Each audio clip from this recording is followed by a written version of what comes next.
So just a short video about some of the pitfalls of working with plywood.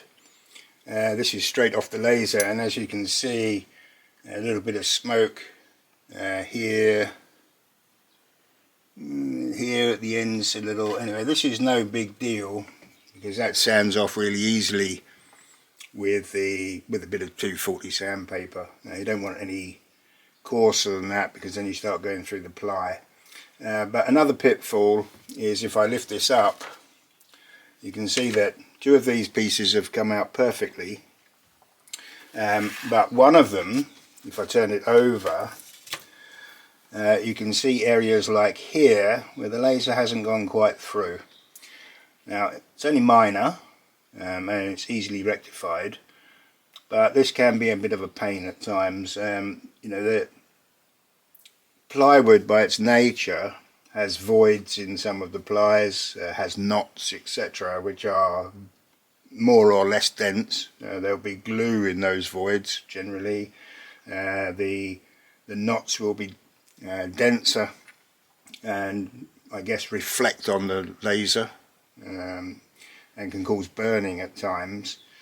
Now one way of getting around this is to have the laser on higher power, but then you end up with more of the smoke areas and etc. So I'll try and get some middle ground here, and all I do is just take a craft knife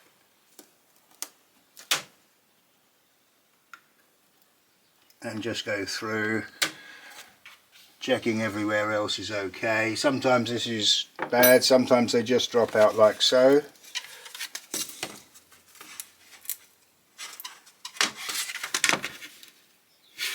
Sometimes they're a little bit awkward.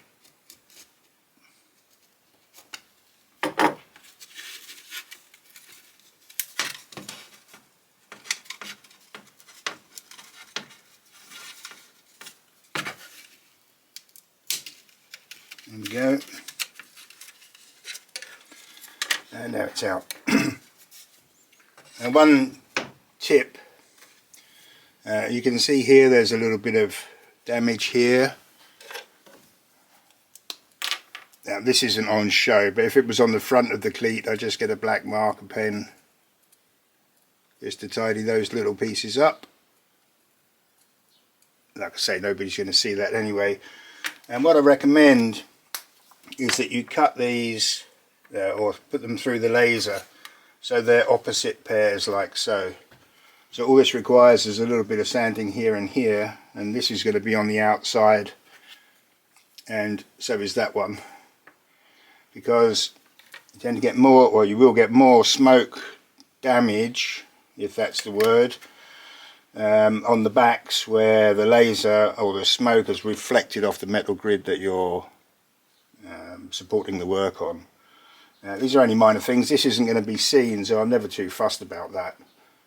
This I'll just dust out, as I say, with a bit of 240 grit, and they're ready to go.